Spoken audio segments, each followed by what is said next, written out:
That's perfect. That's perfect. I love that phone. Beautiful. Release the hounds. Release the hounds. All righty. Oh my gosh. So here we are playing a very serious game with a very serious start. Playing Triple Ace Games Leagues of Cthulhu. And so I guess I'll have everybody introduce their characters so I can remember who you are. Yeah. All right. Yeah. I'll start. So I'm playing Ian Mallory. It's a British aristocrat adventurer. So he's been traveling all over the world, serving in the military, and doing all sorts of things. And he has become sort of a jack of all trades. And that is his talent, actually. Two whole levels of that. His motivation is hope. So it's a cheerful, positive guy. He has this can-do positive attitude. But it comes with a flaw of overconfidence, where he sometimes bites off more than he can chew, and he thinks he can do everything, which also goes with his, jack of all trades talent. And his other flaw is he's a gossip. He tends to talk a little bit too much, so he tends to give away more information than he probably should. So that's it. That's Ian Mallory in a nutshell. Uh-huh. Alrighty. Well, what about the good doctor? All right, the good doctor is Victor Wald. He's a well-traveled Austrian, 37 years old. He was served a stint in the army, and after he got out, came to America, and he's been out west since then, exploring that area. He's got a sense of duty to find a cure for a particular disease. And his flaw is it ties in with his flaw that he's delusional. And I don't want to get into that right this second, but let it come out and play of what he's delusional about. He is about 5 at physical description, is about 5'10". He wears mustache going down into mutton chops, very dark hair, piercing black eyes, dark eyes under, a heavy brow. And he is, let me see if I can, how he's been making his way out west is putting on shows of basically boxing tournaments. So he's used his medical expertise, and he's been a cut man and a little bit of a trainer, and worked out west. But his connections with the league has enabled him to do some traveling, so he stays in contact with them. And currently he's out east right now. Out east, indeed. Yes. As east as you can get. And what about a professor? Professor Julius Sumner Miller, academic extraordinaire from Fenwick, Connecticut. Now, I really haven't got much of the background figured out on him. I think I'm more of the opinion to try and find out as we play along. But I'd like to know where Fenwick, Connecticut is. But I don't exist anymore. I don't know. But actually, it does. It's very, very small.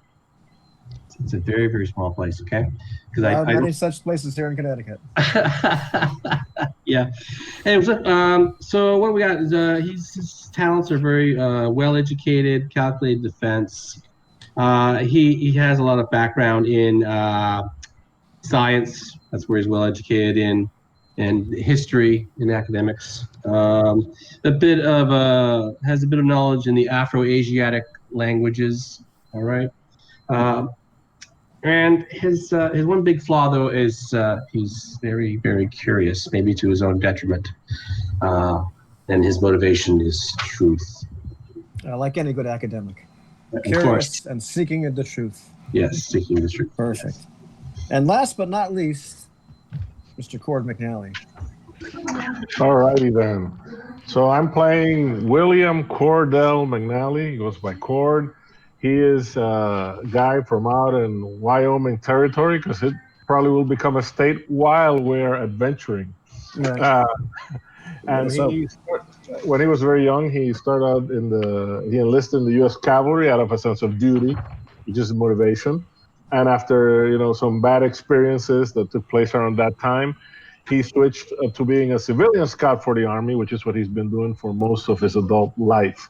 So not only in the less stellar military matters that Army did back in the late 1800s, but also exploring territories, helping to make maps from all the way down in Mexico, all the way up to the north, and in going some odder expeditions that the Army volunteered her from, and that's where he met some of the members of the League who recruited him for precisely his talents. His flaws are that because he worked a lot on his own, he tends to be stubborn. He thinks he knows what he's supposed to do, so that's gonna go over well. And he's very loyal because of friends he lost in the war, and he's the kind of guy who's like leave no man or woman behind in times of danger. And his skill set is basically what you'd expect from a Kid Carson type of guy: outdoorsman, ride, shoot, that kind of thing. All right. Okay. Excellent. So we have a pretty interesting set of people that all belong to one of the leagues of adventure, and the league that Jose himself actually named. It's because it's not in the book. It's the Antaeus Brotherhood or Antaeus Society. Did we decide which it was? The Brotherhood or the Society? Could you make me tea? Sorry, I have to step out for a moment. Yeah, No problem. But Got at it. this particular point, we get to talk about the Antaeus Society Go ahead. or is it Brotherhood? What do we call it? I think society sounds, it's more in period. I don't know. More inclusive. Hey, what's going on? The horror! Oh, did you see it? Leagues of Cthulhu is all about horror. Yeah. Oh my God! Todd lost like 50 years in the blink of an eye. Look at him. Failed the sanity mechanic. Yeah. He's dabbing. Oh God. So anyhow, the Antaeus Society, the explorers of Earth and Sea, named after, of course, Antaeus, who was like the I think it's a. Well, this is a very serious game, ladies and gentlemen. A very serious game. Named after the giant Antaeus, the son of Gaia and Poseidon. Is that it? I think, if I recall it correctly. I'm pretty sure that's it. Yes. Okay. Excellent. And so we are playing in the era of Leagues of Adventure. So that's roughly about 1890. The 1890s. So we can call it about, let's say, what do you want to call it? 1890. Anywhere's fine. I have no predilection. The early 1890s would be better. Yeah, I tell you what. I like 1894 because Coca-Cola is sold in bottles for the first time. Oh, nice. And it's green. Excellent. Quartus 36. Does that sound like an okay? Yes, sir. Yeah. 1894. We'll call it 1894. All right. Yeah. Okay. It's perfect. Yeah. Alrighty.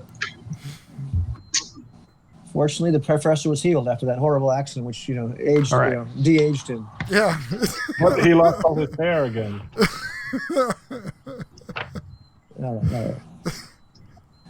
All right. So you're members All right. of the Antaeus Society. So you're a bunch of explorers. And so we open up on the campus of Wesleyan University in Middletown, Connecticut, which is about halfway up Connecticut on the north-south border or axis on the Connecticut River itself. And Wesleyan University was started out as a, I want to say Lutheran. It was a religious university at one point, slowly became secular. But it's on High Street, which I forget who the author was, called the most beautiful street in America. I think it was Charles Dickens actually called that. And I've been on High Street, Nice. and it is quite something in the Wesleyan area. The large cut leaf beaches on the corner of High and Washington are a sight to behold, and all of the campus buildings are really just marvels of architecture. It's not quite the same as Yale down in New Haven, but they're still like really, each building is kind of unique. Doesn't follow kind of a theme, but each building is ornate and stately in its own way. But you're actually in the Wadsworth Museum, which is adjacent to the Orange Judd Hall of Natural Sciences. The museum hall was built with funds from Colonel Wadsworth, who was a young man, but comes from a long lineage of people that had a little bit of money. Now he's a colonel, but he's a colonel in the local guard in Connecticut, not an actual army colonel. Also a lawyer of State some militia. note. State militia, there you go. He's also a lawyer of some note.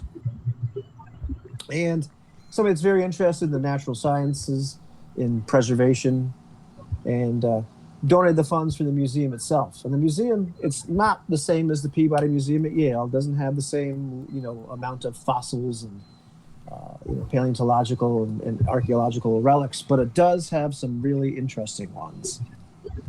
So you've been called there. The head of the university itself, Bradford Paul Raymond, who was also head of theology department, has called you members there because Colonel Wadsworth himself, Clarence Seymour Wadsworth, wanted to speak to some members of the league. You all have met him before, but you have the understanding that there's something he wants you to do. So you're led by servants into this one hall. It's a very large room.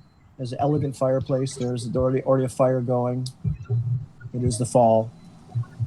It's opulent. There's large plush chairs. The colonel is not there yet, and the scenery, even though there's exotic woods and each thing is better than the other. This room, this part of the museum is actually also part of the Antea Society's local chapter of the league. It serves to hold that, and the colonel himself is a member of some rank. Have we settled upon a year? Oh yes. Oh, you missed it. 1894. Yes. 1894. Because Coca-Cola was first sold in Say bottles at that time. 1894. It was very important. Okay. You may have a Coke.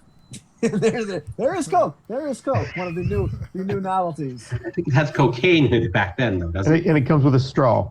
Yeah. Nice. It Yeah. may be a little bit different than the Coke Exactly. that we're used And it's to. green. And it's Yeah. green. But it's delicious. No, milk will be fine. Milk, always milk.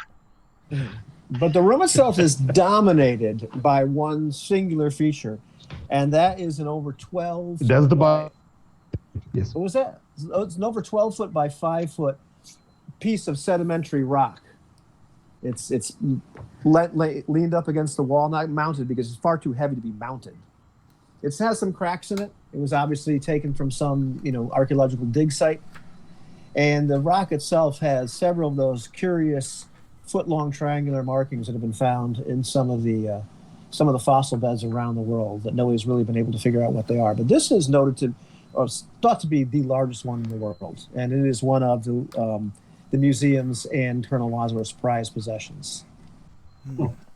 It's destined to be part of an exhibit in the museum, but at this point, it's just a central feature of this room.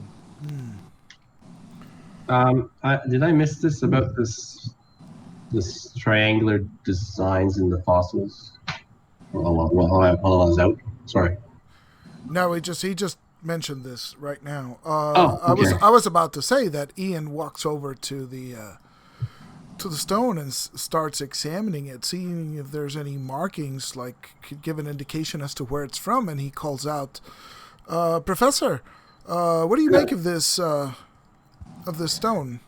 Oh, yes. Now, let me have a look here. I'll get my eyeglasses. Have a closer look at the situation. Yes. Okay. So I'll go over there and using science, I will see if I can Piece together Make it- where it's from. Yes. Yes. Where is this from? I don't want to put words in your mouth. Whatever it is. No. Where this might be from? Yes. Where does this go? Science, geology, Geology, perhaps? yes. And being well educated, you're rolling you're treating science as a regular skill. So how many Yes. dice are we rolling for this? Let's see. So that would put me at 6. Oh, 6. Well, Yes. I can 6. tell you the difficulty of this particular task is 3. Would you like to roll or take the average?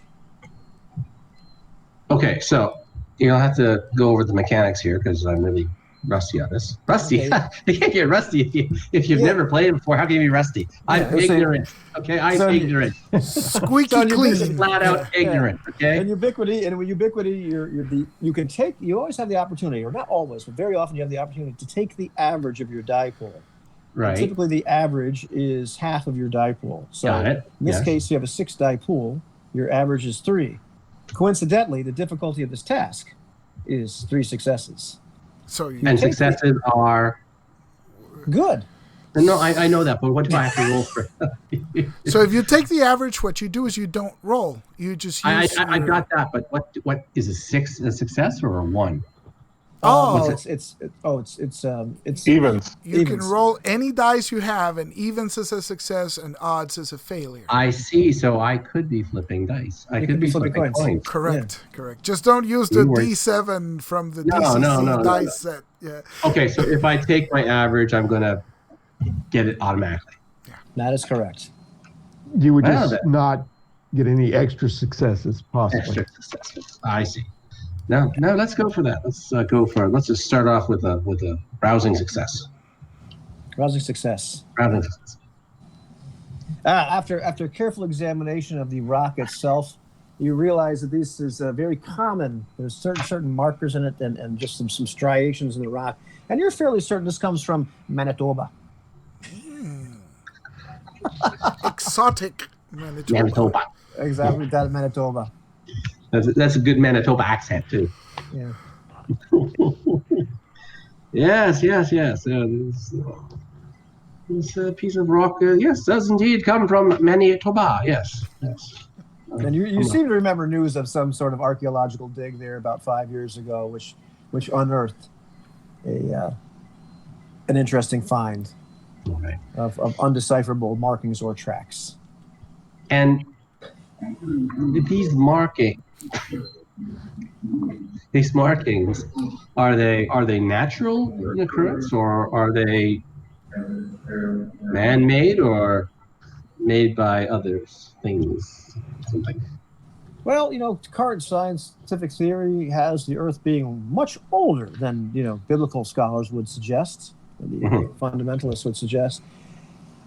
Clearly, this rock is of immense age, so they wouldn't necessarily be man-made. But it's very hard to determine. No creature has been unearthed that would have made such markings. So I'll pass that on to my companion. Yeah, so Cord kind of saunters over there, 6'2", lean, typical Western side, tugs on the side of his handlebar mustache, looks at the triangles and tries to figure out if he thinks that they might look like some sort of huge bird-like tracks, those triangles. And what sort of skill are we using for that, if anything? He used survival. Survival. For tracking. Yeah. Okay. Do they look like some kind of bird-like tracks? And what's your skill rating on that? 6. 6. And I Well- can help him with that because I have 4, so it'll be like, I guess, an extra. Yeah, so with 2. Oh, roll 8 dice. I want to see this. You got to roll for this. This is great.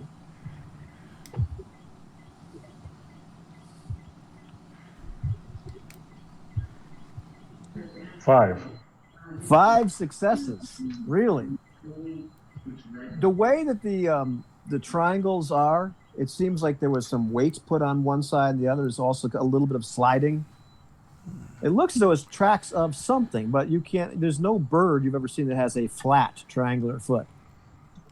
Even maybe if it was some kind of bizarre duck with like 1 foot long feet, but they're not. They're certainly not. They're not spaced like tracks like you'd expect a biped to make either. They're kind of all over the place. But it definitely appears like it looks like they're tracks, but of what? Professor, this here looks like. What do you think? What do you think, Lieutenant? Well, Looks like you got some drunk ass duck the size of a house just walking over this stone. you're right. It kind of looks like tracks, but a duck this big? Monstrous duck, if such a thing even existed. Very interesting. Very interesting indeed. And they say this was found in Manitoba. Yeah. Strange. So, when did they bring this here? This specimen? When was it brought here? No idea. Doctor, have you been to Manitoba? Victor Wald is over there pouring himself a scotch. When you get his attention, he turns around and he goes, Manitoba, no, I have not been to Manitoba. When you say it like that, you make it sound so Provincial. out of the way and exotic. he raises an eyebrow and downs the scotch and turns around and pours himself another. Well, sure, the hell out of the way, Professor. This is quite interesting. I really wish I could get a glass of milk while we're here, waiting for our host. Just about that time you hear a voice behind you. I can see you're enjoying my fossil. What do you think of it there, Professor? This is Colonel Wadsworth? It is Colonel Wadsworth. Colonel Wadsworth is about 30 years old. Mm-hmm. He's a rather distinguished guy. He just has like a real air of confidence about him, but a real genuinely likable air as well. He's definitely somebody with a lot of force of personality. Okay. Stand very upright, very rigid, but a real presence in the room. Beside him is the university head, Mr. Raymond, Bradford Raymond, and also the head of the archaeological department, Mr. Benjamin Thurston Mordecai, an older gentleman. Okay. And we all know these people, right? Yeah, no, you've met all these people before. They're all league members. All right. So I go Victor- over. I go over immediately to them and I say, "Well, interesting record here of some sort of gigantic duck of all things." A duck. Let's hope it wasn't a duck, but nobody's been able to figure out what it is. But they found these things all over the world, but this is the biggest one. Well, Mr. McNally here seems to think that they are the tracks of some sort of gigantic waterfowl. I have to concur, though I've never seen the like.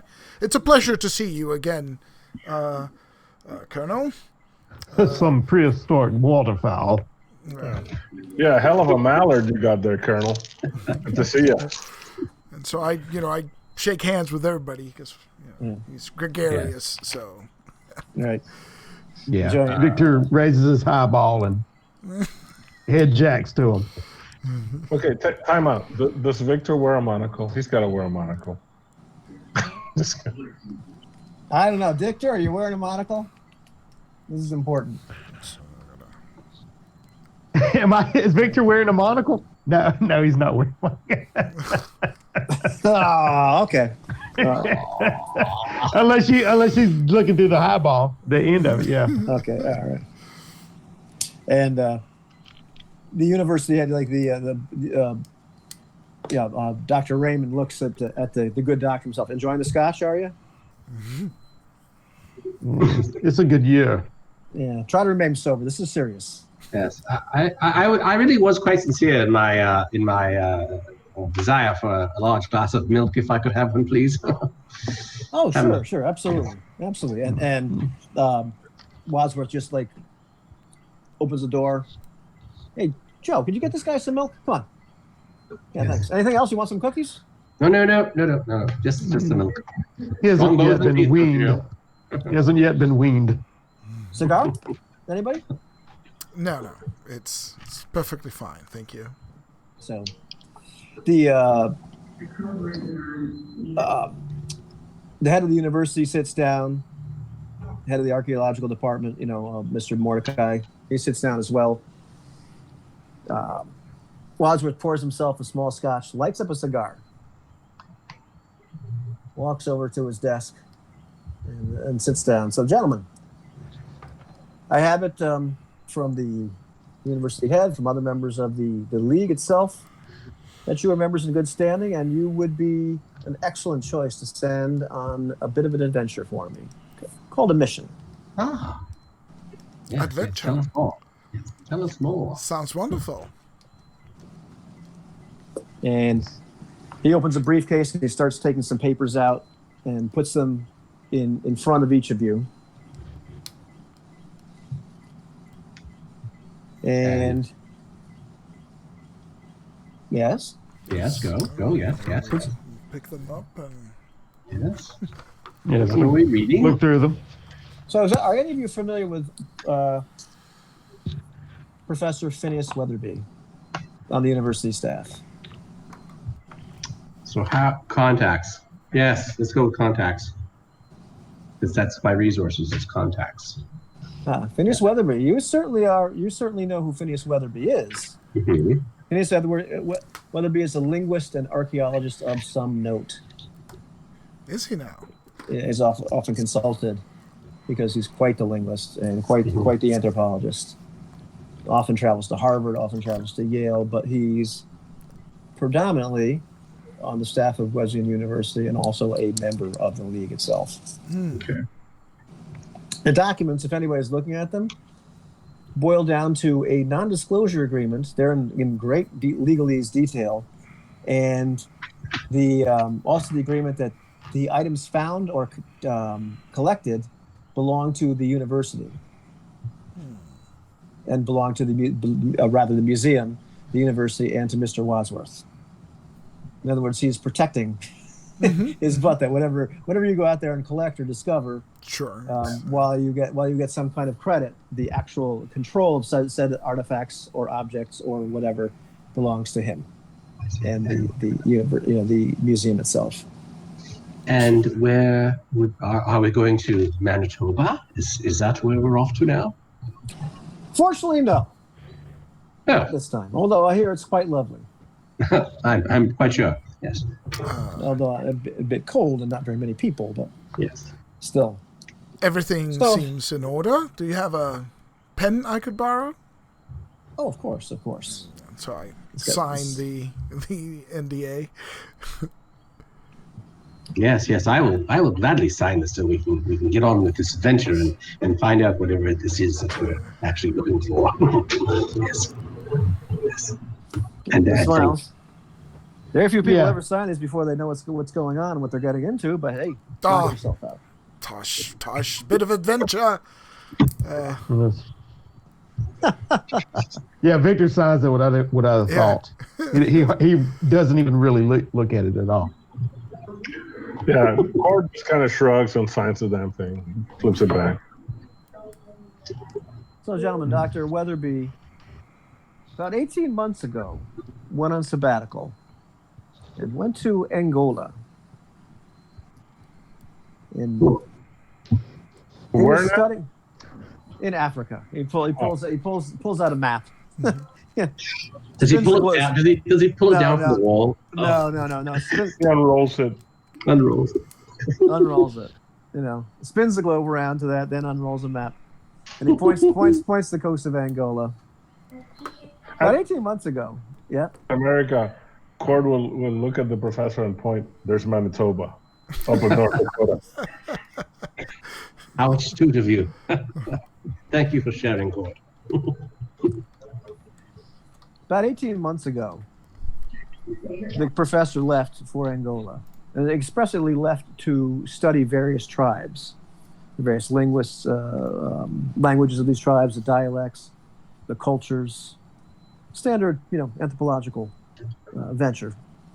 But it's good for the university. He's a good man, and definitely, as you know, a professor of some note, an authority on linguistics and on various primitive cultures. Did However, you lose this professor? did we lose him? I don't Yeah. think so. I don't think so. But he looks at the university head for a second, who just holds up, 4 fingers. About 4 months ago, we started to get some letters and then some telegrams. He must have been sending messages to the coast to have him send us telegrams here of really excited nature, because he was there, as you can imagine, he was there studying tribes and their languages. But instead, he starts sending us these messages about fossils that would revolutionize paleontology, and things that made the fossils in the Cambrian strata look completely ordinary. Something that would put this university on the map and distinguish us from all the other universities around the world in terms of fossils. Okay. Quite exciting. Yes. That really not his area of expertise, but he was quite interested. Yes. And really exuberant, excited telegrams. So we sent a couple back saying would he like somebody to go out there and help, and he did. And so we've decided to assemble you and send you down there. How wonderful. How wonderful. Yes. Can we leave right away? Yes? Well, of course, you certainly are eager. Of course, yes. If this is what it purports to be, this is a fantastic find. Yes. We should leave as quickly as possible. Yes. Is there a chapter of the society in Angola? It's good. Good of you to ask, but yes, there is. There is a chapter. You'll be sailing into the port city of. Let's see. Hold on. Let me find out what the port city is named, because I can't remember. Sid Luanda, I think it's the capital or something like that. Lackawanna? No, you're not going to that. You're not going to that port city. Where are you going? You're going.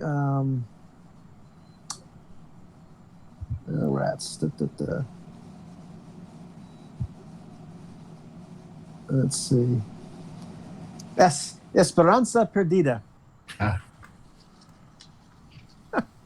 It's a Portuguese sound. Mm-hmm. I don't really like the sound of that.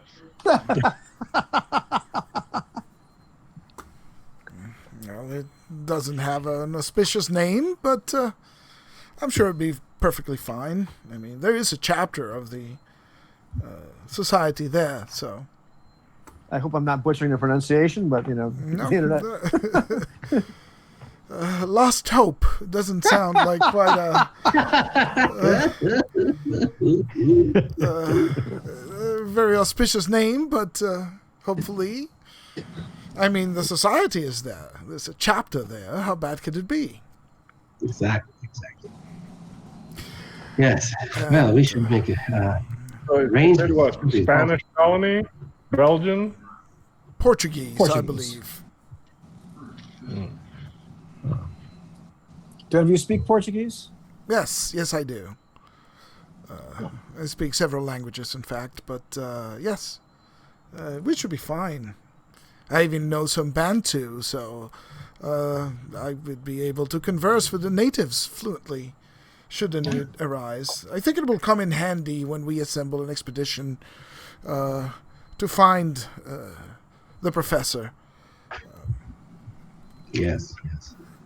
Good. And everything's in order. All the resources of the League are at your disposal. I can give you a bit of an expense account. It's not terribly extravagant, but it will allow you to take whatever materials you need, and then should pay for things like lodging, as long as you're not going overboard.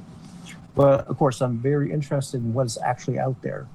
And I expect you to send me news right away, depending on the nature of the fossils, and if we need to send another team out there to do some actual real digging. Colonel, do we have any idea of the last known location of the good doctor? The good doctor was actually in a village some miles inland. I believe it was the village adjacent to the tribe he was studying at that time. He did mention the tribe was a bit violent, but I'm sure with some finesse, you should be able to handle whatever. We have Mr. McNally here to take care of these situations. Yeah, but let's see. What was it? What was the name of that little village that they were at?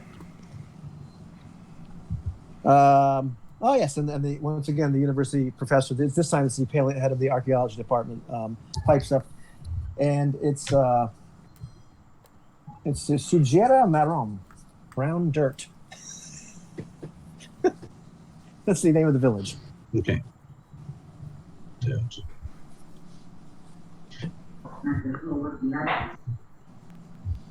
Very well, very well. Well, we have the starting point then to search for the good doctor. Yes. We should make arrangements as quickly as possible to get underway. Yes, yes. Well, we've taken the liberty of booking passage for you. You'll have to take a ship, just a regular, paddle boat down to New London, and there in New London you can catch a steamship. Ah, wonderful. Let us pick up some maps so Mr. McNally can start getting a feel for the lay of the land. It's been a while since I've been in Angola. I've only been to the capital, but I'm sure it'll be fine.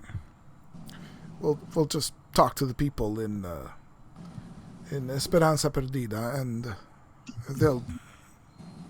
they'll have more maps, detailed maps of the area, I expect. Anything else we should be on the lookout for, sirs?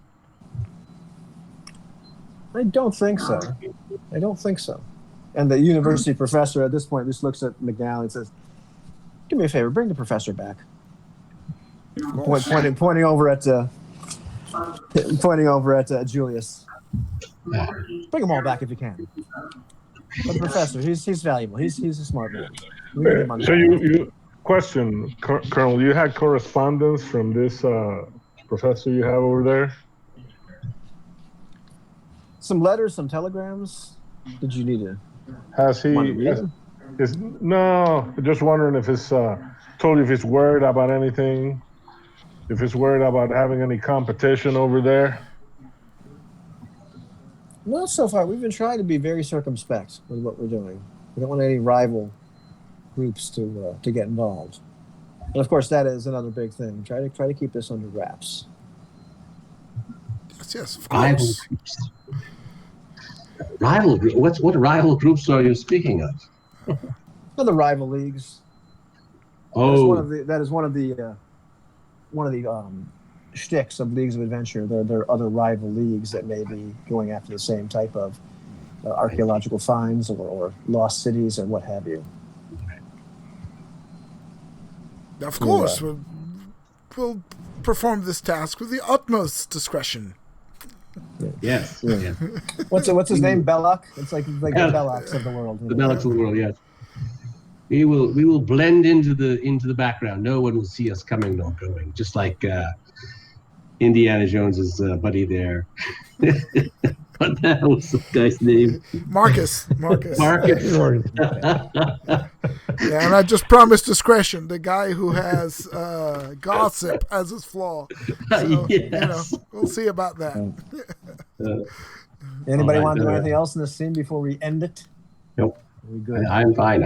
I would just like to thank them for the milk, and maybe take an etching of these marks just to keep them fresh in my head on the rocks.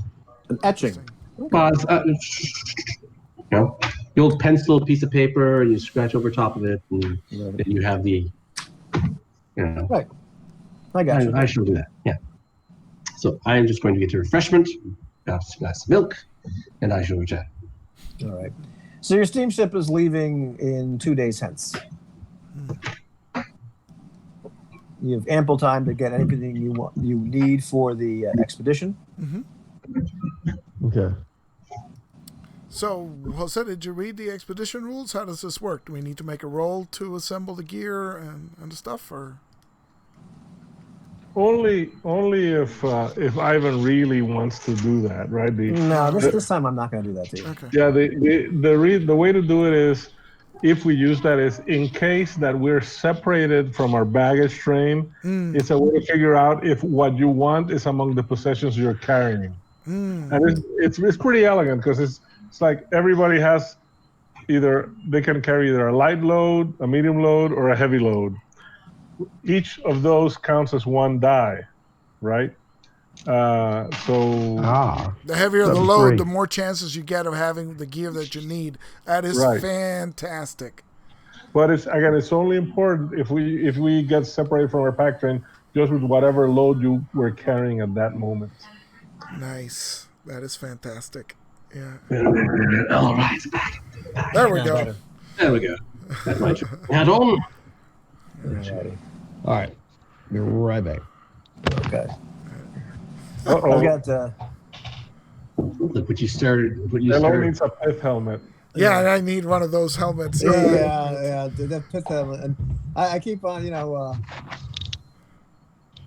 oh, no helmet. Oh, it's terrible.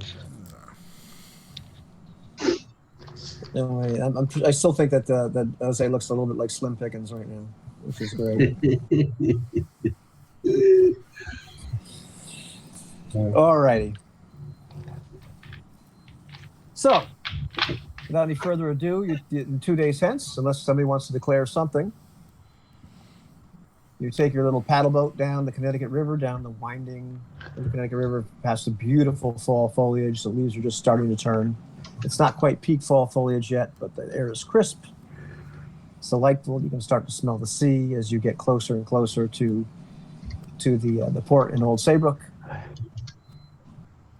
And there, you get off and you can see that your steamship is ready to board. And a bunch of your gear has been taken off by various people. The gear is already being stowed on the ship itself. You can see various other travelers getting onto the steamship, and it's seen better days, might be a way to put it. It's certainly not the ugliest. It looks like it'll float, but it doesn't look like the league has spared no expense either. I think they've gotten what they're willing to pay to send you there as a team of people that maybe aren't of the highest rank. It's one of these cargo ships that also has passengers, right? That's pretty much it, yeah. And then so the cabins themselves are kind of makeshift, or So and I see some of the baggage handlers, taking the crates on board, and I say, careful with those crates, fellow. We're headed to Angola, don't you know? We need to get there quite safely. Please make sure everything is secure. We don't know if Esperanza Perdida has enough materials to replace all this delicate gear. So do be careful with it. Excellent. So as they load the your stuff on aboard the H. Phillips, steamer H. Phillips, you hear a voice behind you, a voice you have not heard in some time, Ian, but it is instantly recognizable. That's like, so that's where you're going. It's a woman's voice. Oh, I knew it. interesting. So I turned around to greet this woman. Who is she? She's dressed like a man. Obviously has short hair. It's under a cap. You've seen her dressed this way before to try to blend in and look as much like a man as possible, wearing men's clothing. But she was just so excited at that point that she blurted out in a voice that she is now making a little bit deeper to try to blend back in. This is Priscilla Swanson. Generally goes by the name Percy when she's impersonating a guy, which is quite often because she is a reporter. Oh. She's somebody that sells stories of travel and excitement. The kind of travel stories that are really, really popular right now. under her pen name, nom de plume of Percy Swanson. She actually is a very popular writer of these stories, but she is somebody that's hounded you over and over.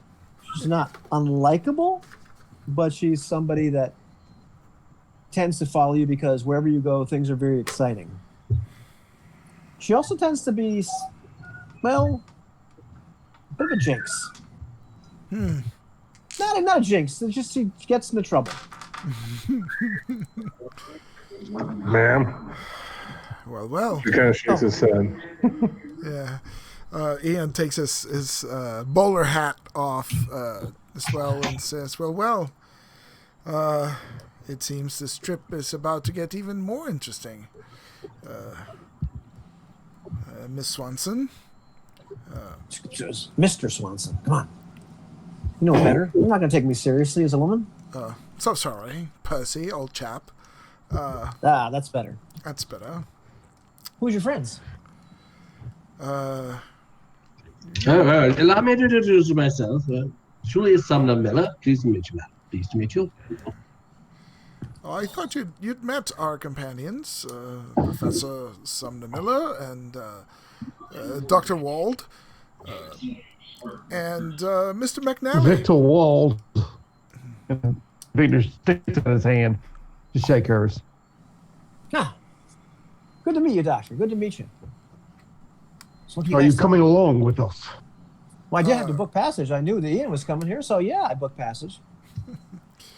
Well, may I present you Mr. Percy Swanson, reporter, and quite renowned writer. I suppose she's along for the You're ride. here to chronicle our adventure. Are you not? How was that?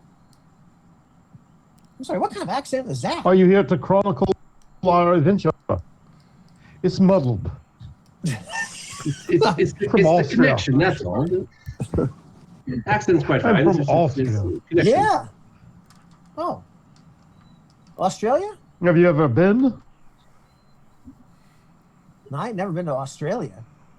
Or you mean Austria? Oh, okay. Austria. It's quite all right. Common confusion. Fun fact: in every souvenir shop in Austria, they sell like a ton of T-shirts that say "There ain't no kangaroos in Austria." I kid you not. I was there in October. And he has eyewitness. That's an eyewitness account. Yeah. Fantastic. Fantastic.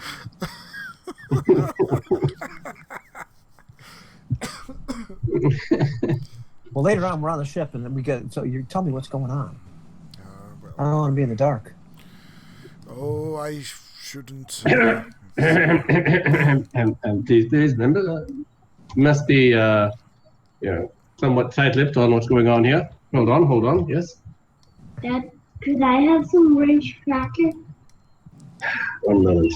I will be back. Come. That's it. I'll be back. Yeah, boy. Hit it with a dad. This is a very serious game, people. Hey, Cam Newton fan. This is a very serious game. It's very full of gravitas. Yeah, you can feel the horror atmosphere building. Like, should we do a part two now? Sure, let's take a little break. Let me just stop it here and we'll pick it right up.